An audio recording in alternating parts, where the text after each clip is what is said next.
Good morning everybody. Success point Deoband में आपका फिर से स्वागत है। आज का हमारा टॉपिक होगा ब्लड सर्कुलेशन, रक्त परिसंचरण।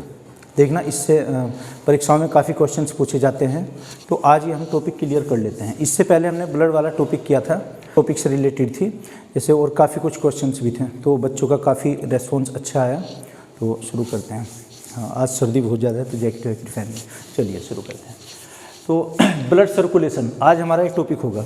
देखना, इसमें तीन होते हैं, जैसे हार्ट की संरचना, हार्ट स्ट्रक्चर, एक रक्त वाहिकाएँ जैसे आर्टिलरी और वेन्स हम पढ़ेंगे, और एक ब्लड सर्कुलेशन, ये सर्कुलेट कैसे करता है, यानी कि हमारी बॉडी में सर्कुलेट परिसंचरण कैसे होगा रक्त का, इस बारे में हम गहनता से आज चर्चा करते हैं।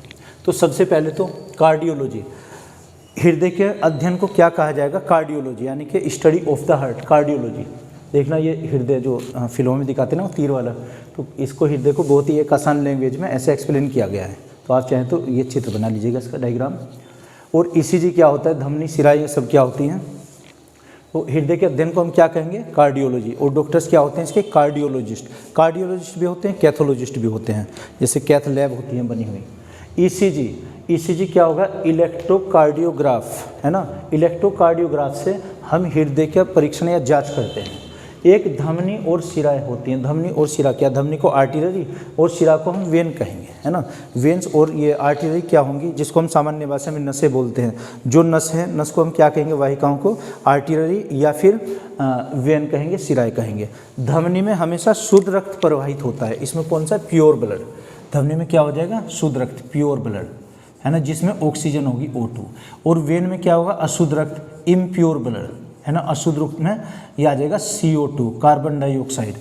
धमनी में शुद्ध रक्त प्रवाहित होता है और सिराओं में अशुद्ध रक्त प्रवाहित होता है, लेकिन इसके अपवाद होते हैं, पुल्मोनरी आर्टिलरी और पुल्मोनरी वेन, है ना। ये हो जाएगा फुफ्फुसीय धमनी और फुफ्फुसीय सिराएं। इनमें क्या होता है? फुफ्फुसीय धमनी में, जैसे धमनी में आपको बताया अभी शुद्ध रक्त बहता है, लेकिन फुफ्फुसीय पुल्मोनरी आर्टिलरी में अशुद्ध रक्त बहता है। अभी चर्चा करेंगे कि ये कहाँ से कहाँ तक कनेक्ट होती है। और ऐसे ही फुफ्फुसीय जो सिरा होगी, इसका उल्टा हो जाएगा, यानी कि सिरा में अशुद्ध रक्त बहता है, इसमें शुद्ध रक्त बहता है। शुद्ध का मतलब जिसमें ऑक्सीजन होगा वो शुद्ध हो जाएगा, और जिसमें CO2 हो जाएगा वो अशुद्ध हो जाएगा, इसमें अशुद्ध। ये इनके एक्सेप्शन होते हैं, अपवाद होते हैं, है ना। और भी बातें करते हैं। चलिए खैर, तो पहले हार्ट स्ट्रक्चर समझ लेते हैं हम, ये स्ट्रक्चर कैसे होती है। क्वेश्चन आता है कि मानव का हृदय कितने कक्षीय होता है, कितने चैम्बर्ड होते हैं उसमें, यानी कि कितने पार्ट्स होते हैं बने हुए। तो 4 चैम्बर्ड होता है मानव का हृदय, 4 चैम्बर्ड। जैसे पक्षी वर्ग होता है, उसमें भी 4 चैम्बर होते हैं। लेकिन जो रेप्टाइल्स होते हैं, सरीसृप जो रैंकर चलते हैं, है ना, जैसे छिपकली, सांप, इनमें कितना 3 चैम्बर्ड होता है। उनका हृदय 3 चैम्बर्ड होंगे, उसमें 3 कक्षीय होते हैं। लेकिन उसका एक अपवाद है, मगरमच्छ जो क्रोकोडाइल होता है, घड़ियाल होता है, उसका हृदय 4 चैम्बर्ड होता है, यानी कि उसके भी हार्ट के 4 भाग होते हैं। और पक्षियों के कितने होंगे? 4 चैम्बर। ये मैमल्स होंगे, जैसे मानव में 4 चैम्बर होते हैं, तो 1 2 3 4 इस तरीके से 4 कक्ष होते हैं। हमने इसी को, हार्ट को जो बहुत ही कॉम्प्लिकेटेड स्ट्रक्चर बनी हुई है, उसको एक आसान लैंग्वेज में एक्सप्लेन किया है। तो मानव का हृदय कितना है? 4 चैम्बर है, जिसमें 2 ओरेकल हो जाएंगे ऊपर वाले, 2 वेंट्रिकल हो जाएंगे, यानी कि 2 अलिंद हो जाएंगे और 1 नीले। इसको हिंदी में क्या कहेंगे? अलिंद। ये जो क्या है पोर्शन, ये तो 2 अलिंद हो जाएंगे, यानी कि ओरेकल, और नीचे के 2 नीले हो जाएंगे, वेंट्रिकल हो जाएंगे। अच्छा जी, इसमें फिर लेफ्ट और राइट होता है। बुक में अगर देखते हैं हम जो चित्र, इसमें जो हमारा राइट साइड दिखाई गई है उसमें लेफ्ट है, और जो हमारी लेफ्ट है वो राइट है। लेकिन यहाँ इजी लैंग्वेज में आप समझिए, इधर से अगर देखते हैं, आपकी तरफ से दिखाई दे रहा हो, जो राइट है इसमें राइट ही दिखाया गया, जो लेफ्ट है वो लेफ्ट ही दिखाया गया है। देखना, ओरेकल भी 2 होंगे, एक लेफ्ट और एक राइट। ये तो लेफ्ट ओरेकल बायां अलिंद, और इधर वाला क्या हो जाएगा? राइट ओरेकल दायां अलिंद होगा। इस तरफ ऐसे नीचे लेफ्ट वेंट्रिकल और राइट वेंट्रिकल, यानी कि दायां नीले, और ये दायां नीले और बायां नीले हो जाएगा। इसके बीच में वाल्व होती है, आपने सुना होगा कि हृदय की वाल्व होती हैं, जैसे हार्ट वाल्व। ये क्या होंगी? एक का नाम बाइकैस्पिड होता है और दूसरी का नाम ट्राइकैस्पिड होता है। ये कौन सी है? हृदय की वाल्व। ये 1 वे ओपन सिस्टम होता है, यानी कि एक ही दिशा में खुलेंगी, ऊपर से नीचे की तरफ खुलती हैं। तो क्या आ जाएगा? ट्राइकैस्पिड वाल्व हो जाएगा। ये तो ट्राइकैस्पिड, और ये बाइकैस्पिड होता है। ये 2 हृदय की वाल्व होती हैं। ये कभी कभी लीकेज हो जाता है इनमें, तो एक सर्जरी करनी पड़ती है या फिर स्टंट डलवाने पड़ते हैं। आपने सुना होगा कि दिल की या हृदय की इसमें वाल्व पड़ी है, यानी कि उसकी वाल्व खराब हो जाती हैं, तो स्टंट बोलते हैं, यहाँ पर लीकेज हो जाता है। खैर, इसकी स्ट्रक्चर पढ़ते हैं। तो हृदय के हमारे कितने चैम्बर्ड होंगे, 4 कक्षीय होगा, 4 चैम्बर्ड। और यहाँ पर लंग्स दिखाए गए हैं, फेफड़े। फेफड़ों का कार्य क्या होता है, प्यूरिफाई द ब्लड, यानी कि रक्त को शुद्ध करना। शुद्ध से मीनिंग कैसा हुआ, जो उसमें कार्बन डाइऑक्साइड आती है हमारे जो ब्लड में CO2 मिक्स है, अब ये अशुद्ध बन जाएगा और इसका कलर ब्लूइश हो जाएगा, नीला सा हो जाएगा, एग्जैक्ट ब्लू नहीं होगा, नीलेपन पर। और अगर उसमें O2 मिक्स है, अब वो क्या शुद्ध रक्त हो जाएगा, प्योर ब्लड कहेंगे, और उसमें रेडिश होता है उसका कलर, यानी कि लाल सा हो जाएगा। ये क्या दिखाए गए हैं, लंग्स, ये फेफड़े हैं 2। तो ये क्या करते हैं, CO2 को O2 में एक्सचेंज करते हैं, परिवर्तन करते हैं। यहाँ से शुद्ध रक्त, देखना शुद्ध रक्त ये फुफ्फुसीय शिरा के द्वारा जुड़ी रहती है। हमारे फेफड़े और हृदय का लेफ्ट ओरेकल ये किससे जुड़ा है, फुफ्फुसीय शिरा से। और अभी आपको बताया कि फुफ्फुसीय जो शिरा होती है, शिराओं में अशुद्ध रक्त बहता है, लेकिन फुफ्फुसीय शिरा में पुल्मोनरी वेन में शुद्ध रक्त बहेगा। इसमें क्या हो जाएगा, यहाँ से शुद्ध रक्त चला है, पीबी का मतलब प्योर ब्लड, शुद्ध रक्त, ऑक्सीजन युक्त। यहाँ से ऑक्सीजन युक्त रक्त आया है यहाँ पर, और किस में है, बाएं अलिंद में, लेफ्ट ओरेकल में। क्वेश्चन आता है कि हृदय में शुद्ध रक्त किस चैम्बर में प्रवेश करता है, इसका आंसर हो जाएगा लेफ्ट ओरेकल, यानी कि बायां अलिंद। अनेकों बार क्वेश्चन पूछा गया है। उसके नीचे जब फ्लक्चुएशन होगा इसमें, यानी कि कन्वर्ज होगा, ऐसे संकुचित होगा, उस स्थिति को डायस्टोलिक बोलते हैं। जैसे हृदय की धड़कन कितनी होती है, 72 टाइम्स पर मिनट। एक उसमें सिस्टोलिक डायस्टोलिक दोनों हो जाएंगे। जैसे एक बलून में हम पानी भरकर उसको ऐसे संचालित करते हैं, इधर से फैल जाएगा, इधर से संकुचित, ये स्थिति होगी यहाँ पर। तो इसी तरीके से अगर ये कन्वर्ज हुआ है तो ये एक्सपेंड हो जाएगा, जब ये ऐसे इस स्थिति से चलता है ऐसे ही। तो जब ये कन्वर्ज होगा यानी कि संकुचित होगा, उस टाइम पर जो ये वाल्व हैं, बाइकैस्पिड वाल्व, ये बाइकैस्पिड वाल्व ओपन हो जाती है और ब्लड ऊपर से नीचे की तरफ आ जाता है इसमें, है ना। और जैसे इस पर दबाव पड़ेगा, अब ये संकुचित होगी तो ये वाल्व बंद हो जाएगी और ब्लड इस रास्ते से ये महाधमनी से पूरी बॉडी में फैल जाएगा। देखना ये यहाँ से क्या होती है, पुल्मोनरी शिरा, यानी कि पुल्मोनरी वेन, फुफ्फुसीय शिरा। और उसके बाद में ब्लड कहाँ पर आएगा, लेफ्ट ओरेकल में। लेफ्ट ओरेकल में जैसे ही संकुचित होता है ये भाग, अब ब्लड कहाँ पर, नीचे आ जाएगा, और नीचे से जैसे संकुचित होगा तो ब्लड यहाँ से निकलकर पूरे शरीर में फैल जाएगा। ये यहाँ पर शरीर बॉडी दिखाई गई है, आप ये पूरी बॉडी नहीं बना सके इस टाइम, क्योंकि हमें तो हृदय की संरचना पढ़नी है। यहाँ से पीबी, प्योर ब्लड महाधमनी के माध्यम से, महाधमनी में से छोटी छोटी धमनियाँ बनी है, उनमें से भी छोटी, यानी कि धमनियों की फिर कैपिलरिटीज बनी है, केशिकाएँ बहुत ही बारीक होंगी। जैसे बाल को अगर हम खोखला कर दें, उसके अंदर से जो खोखला पाइप होगा, कैपिलरिटी, केश नलिकाएँ, केश नलिकाओं के माध्यम से ये पूरे शरीर में फैल जाएगा ब्लड हमारा। और शरीर में बायोकेमिकल्स रिएक्शंस होंगी, कुछ जो अभिक्रियाएँ, उससे क्या होगा, हमारा जो O2 होगा ब्लड में, ये O2 CO2 में चेंज हो जाएगा। क्योंकि हीमोग्लोबिन कार्य करता है ऑक्सीजन को कोशिका के प्रत्येक माइटोकॉन्ड्रिया तक ले जाना। कहते हैं ना कि कोशिका का ऊर्जा घर कौन सा है, तो माइटोकॉन्ड्रिया। माइटोकॉन्ड्रिया को ऑक्सीजन की आवश्यकता होती है कोशिका को जीवित रहने के लिए। वहाँ से क्या होगा, O2 की जगह CO2 आ जाएगा ब्लड में हमारे। अब CO2 क्या होगा, ये पूरे शरीर में यहाँ से ये महाधमनी के द्वारा, महाशिरा के द्वारा अब ये राइट वेंट्रिकल में आता है, यानी कि दाएं अलिंद में आ जाएगा। देखना एक बार और, यहाँ से ब्लड शुद्ध होकर चला, ये शुद्ध यानी कि ये फुफ्फुसीय शिरा से आया लेफ्ट ओरेकल में। लेफ्ट ओरेकल के बाद में ये वाल्व ओपन हुई, फिर आ जाएगा लेफ्ट वेंट्रिकल में। उसके बाद ये महाधमनी में आएगा, छोटी छोटी धमनियों में, धमनी से फिर छोटी छोटी और केश नलिकाएं टाइप में होंगी। यहाँ ऑक्सीजन को CO2 में हमारा शरीर चेंज कर देगा, चूँकि शरीर की प्रत्येक कोशिका तक जाना है। ओके, उसके बाद में फिर ये आते आते ऊपर ये महाशिरा के माध्यम से और कहाँ पर आ जाएगा, इम्प्योर ब्लड होगा इसमें, यानी कि अशुद्ध रक्त, जिसमें CO2 होगा। ये CO2 किस में आएगा, फिर राइट ओरेकल में। राइट ओरेकल में भी ऐसे ही फ्लक्चुएशन होगा, यानी कि संकुचित होगा, तो ये माध्यिका ये खुल के वाल्व ये नीचे आ जाएगा, नीचे एंटर करेगा, यानी कि आ जाएगा राइट वेंट्रिकल में। यहाँ से राइट ओरेकल से राइट वेंट्रिकल में, और ये अशुद्धि होगा, इम्प्योर ब्लड। और ये फुफ्फुसीय धमनी से जुड़कर फिर से फेफड़ों में यानी कि लंग्स में चला जाएगा। यहाँ से जैसे फंक्चुएशन होगा तो यहाँ से इम्प्योर ब्लड, अशुद्ध, ये क्या है, अशुद्ध रक्त, अशुद्ध का मतलब क्या हुआ, इसमें CO2 है, CO2 ये कहाँ पर आया, पंप होकर ये फेफड़ों में आ जाएगा। और फेफड़े क्या काम करते हैं, ये CO2 को O2 में चेंज करते हैं। तो एक बार और देख लेते हैं, फेफड़ों में रक्त शुद्ध होगा, फुफ्फुसीय शिरा के माध्यम से ये बाएं अलिंद में आया, लेफ्ट ओरिकल में, फिर ये वाल को पार करते हुए लेफ्ट वेंट्रिकल में, यहाँ से फ्लक्चुएशन होगा ब्लड किसके माध्यम से, महाधमनी के माध्यम से पूरे शरीर में फैल जाएगा। ये ऑक्सीजन यहाँ से एब्जॉर्ब करके CO2 जब माइटोकॉन्ड्रिया से वापस आएगा कोशिका से, अब ये महाशिरा के माध्यम से किस में जाएगा, राइट ओरिकल में। राइट ओरिकल में ऐसे ही सिस्टोलिक डायस्टोलिक जो होगा, इसके बाद में फिर ये ब्लड इम्प्योर आ जाएगा राइट वेंट्रिकल में, नीले में, और नीले के बाद में फुफ्फुसीय धमनी के माध्यम से फिर से फेफड़ों में। ऐसे ये रिएक्शन चलती रहती है।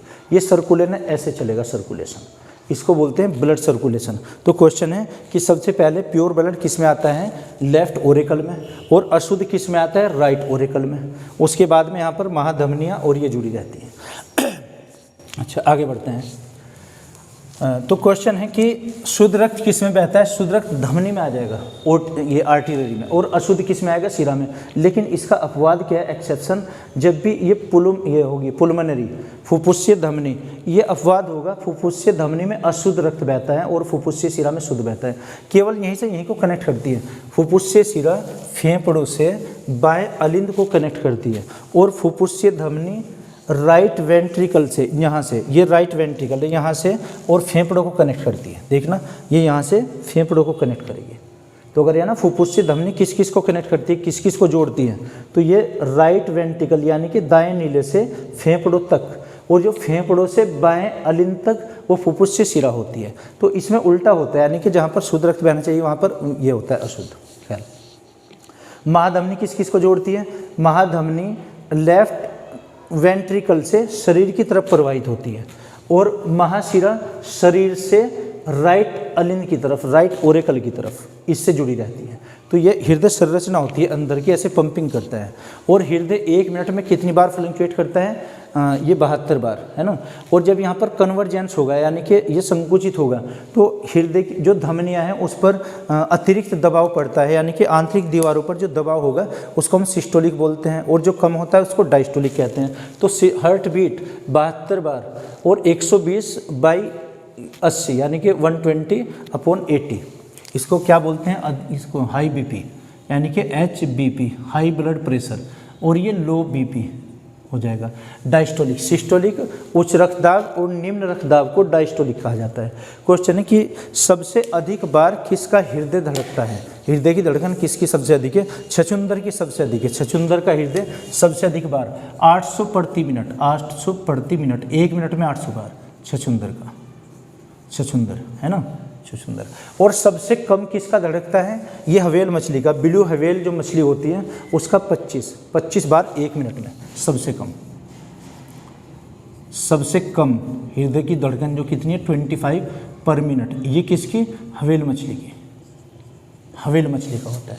क्वेश्चन आया कि जार्विक 7 क्या है, जार्विक, देखना जार्विक क्या होता है। सबसे पहले अमेरिका में 1982 में जार्विक नामक एक डॉक्टर ने, एक वैज्ञानिक थे, इनका नाम क्या था, जार्विक। जार्विक ने कृत्रिम हृदय बनाया था, आर्टिफिशियल हृदय, और वो एक पेशेंट के जो ट्रांसप्लांट किया गया उसको, यानी कि प्रत्यारोपित किया गया, उसने सही काम किया था, लेकिन वो ज़्यादा दिनों तक नहीं, लगभग वो 116 दिनों तक जीवित, 113 दिन तक जीवित रहा था जार्विक। ये तो किसका नाम था, डॉक्टर का, जो डॉक्टर ने हृदय बनाया था, कृत्रिम हृदय, कृत्रिम हृदय, ये किसने बनाया, जार्विक नामक वैज्ञानिक ने। तो हृदय का भी नाम यही दिया गया। और ये किसके ट्रांसप्लांट किया गया था, किसके लगाया था, क्लार्क के लगाया था, क्लार्क, सन 1982 में अमेरिका में। लेकिन क्लार्क की लगभग 113 दिन मृत्यु हुई थी। और ये जो इसकी हृदय की धड़कन थी, धड़कन, ये 116 बार पर मिनट, 1 मिनट में 116 बार धड़कता था ये हृदय, जार्विक। लेकिन ये 113 या 112 दिनों तक जिंदा रहा था क्लार्क। क्लार्क खुद भी एक ये डॉक्टर थे, लेकिन ये डेंटिस्ट थे, दांतों के डॉक्टर, यानी कि डॉक्टर ने डॉक्टर की ही लगाया था। खैर, क्रिश्चियन बर्नार्ड एक अफ्रीकी डॉक्टर थे। इन्होंने सबसे पहले हृदय परिवर्तन किया था, हृदय प्रत्यारोपण 1967 में। ये कहाँ पर, साउथ अफ्रीका में। साउथ अफ्रीका में डॉक्टर क्रिश्चियन बर्नार्ड ने सबसे पहले हृदय प्रत्यारोपण किया था। ये क्वेश्चन भी अनेकों बार पूछा गया है। और भारत में 1994 में केरल में वेणुगोपाल ने किया था। ये केरल के एक डॉक्टर थे, वेणुगोपाल ने हृदय प्रत्यारोपित किया था, यानी कि उसकी जगह दूसरा लगाया गया। तो ये इससे कुछ क्वेश्चन हैं। तो सबसे पहला कृत्रिम हृदय आर्टिफिशियल हार्ट कौन सा बनाया गया था? जार्विक 7। जार्विक 7 इसलिए नाम है क्योंकि वैज्ञानिक का नाम जार्विक था। और किसके लगाया था? क्लार्क के लगाया। क्रिश्चियन बर्नार्ड कहाँ के थे? साउथ अफ्रीका के। इन्होंने 1967 में एक हृदय प्रत्यारोपण किया था, यानी कि पूरे हृदय को ही बदल दिया था। और वेणुगोपाल ने इंडिया में 1994 में ऐसा किया। तो ये इससे संबंधित कुछ फैक्ट्स हैं, इनसे भी क्वेश्चन आए हुए हैं, इन्हें और समझ लेते हैं। तो आपको बताया कि कार्डियोलॉजी क्या होगा? इसका अध्ययन, हार्ट का अध्ययन कार्डियोलॉजी, डॉक्टर को कार्डियोलॉजिस्ट कहते हैं। और इसकी एक लैब भी होती है, कैथ लैब। ईसीजी इसका टेस्ट होता है। धमनियों में शुद्ध रक्त बहता है, प्योर ब्लड। शिराओं में अशुद्ध रक्त बहता है, इम्प्योर। फुफ्फुसीय धमनी उसका एक अपवाद होगा, जिसमें धमनी में बहना चाहिए शुद्ध रक्त, लेकिन इसमें क्या है? अशुद्ध रक्त। जब भी पुल्मोनरी वर्ड लग जाएगा उसका उल्टा हो जाएगा। ऐसे ही फुफ्फुसीय शिरा में शुद्ध रक्त बहता है, जबकि शिराओं में अशुद्ध बहता है, लेकिन फुफ्फुसीय शिरा में अशुद्ध। स्टेथोस्कोप पूछा गया, स्फिग्नोमोनोमीटर, स्टेथोस्कोप। देखना स्टेथोस्कोप क्या होगा? इससे हृदय की धड़कन नापते हैं डॉक्टर, जो कान में लगाते हैं, देसी भाषा में हम आला बोलते हैं, डॉक्टर का आला। तो स्टेथोस्कोप से क्या करते हैं? हृदय की धड़कन मेजर की जाती है। स्टेथोस्कोप से हृदय की धड़कन। स्फिग्नोमोनोमीटर से डॉक्टर लोग क्या करते हैं? इससे बीपी नापते हैं कि हमारा ब्लड प्रेशर कितना है, बीपी, सिस्टोलिक और डायस्टोलिक कितना है। आगे पेरिकार्डियल और कोरोनरी।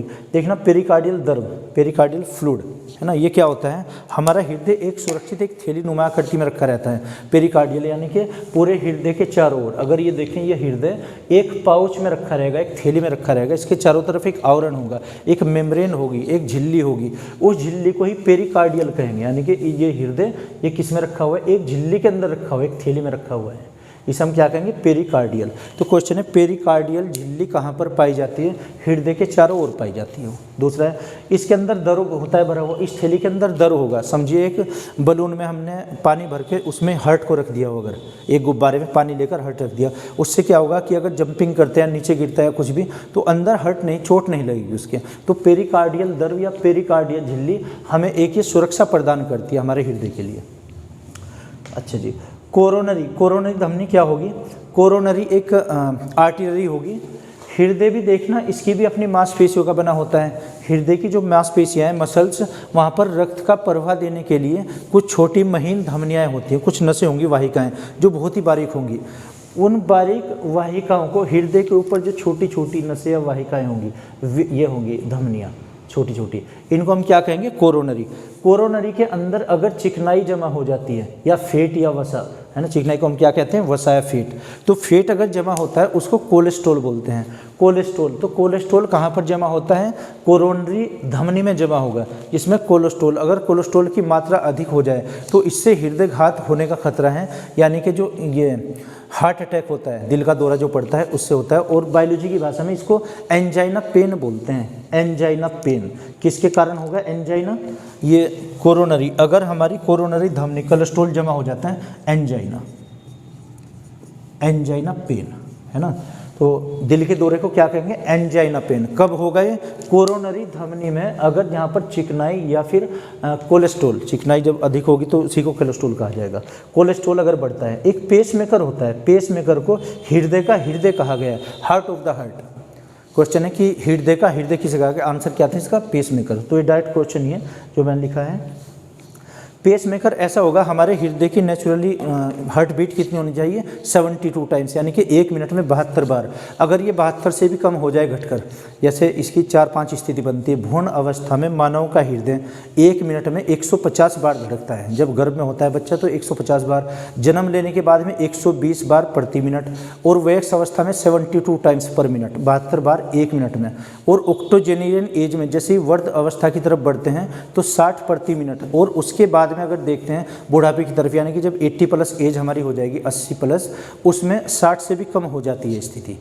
और जो वेन्स हमारी होती हैं, वेन्स की जो त्रिज्या है, रेडियस, वो कम हो जाएगी, उससे बीपी भी बढ़ता है। तो इनको बुढ़ापे में बीपी बढ़ जाता है कभी कभी। पेसमेकर क्या होता है? किसी कारणवश हृदय की गति 30 से 40 के बीच में हुई है, यानी कि हृदय की जो धड़कन है कितनी? 72 होनी चाहिए। अगर ये 30 से 40 के बीच में है, 30 से 40 प्रति मिनट, तो इसमें कमी हुई है। अब वहाँ पर क्या, एक आर्टिफिशियल हमें डिवाइस लगाना पड़ता है हृदय में, आर्टिफिशियल डिवाइस, उसका नाम क्या होता है? पेसमेकर। क्वेश्चन है पेस मेकर को कहाँ पर इंस्टॉल किया जाता है, कहाँ पर फिट किया जाता है।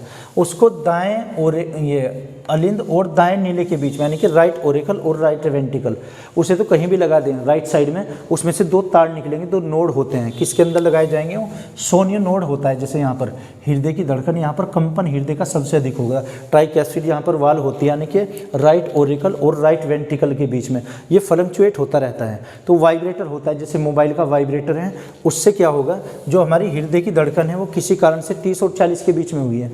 अगर हमने पेस मेकर यहाँ पर स्थापित कर दिया, ये पेस मेकर का एक यहाँ पर लग जाएगा, एक यहाँ पर तार उसका, यानी कि ओरिकल और वेंट्रिकल के बीच में यहाँ पर स्थापित करेंगे, तो क्या होगा, उससे हृदय की धड़कन को बढ़ा देगा। वो हृदय धड़कन बढ़ोतरी के लिए जब ये 30 से 40 होगी तो पेस मेकर या बाईपास सर्जरी की जाती है। इसी को बाईपास सर्जरी कहते हैं, इसी को पेस मेकर कहते हैं।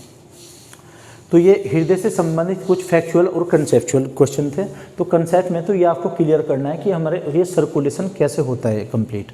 ये तो सर्कुलेशन के लिए, ये कुछ इसमें हृदय से संबंधित या ब्लड सर्कुलेशन से संबंधित कुछ क्वेश्चन थे जो फैक्चुअल रूप में पूछे गए हैं। और ये जार्विक 7 भी कई बार क्वेश्चन आया हुआ है। तो आप इसे चाहे तो नोट कर लीजिए या स्क्रीनशॉट ले लीजिए, जैसा आप उचित समझें। तो मैं आशा करता हूँ आपकी समझ आया होगा, अगर नहीं तो कमेंट बॉक्स में आप लिख कर बताइएगा। Okay, thank you.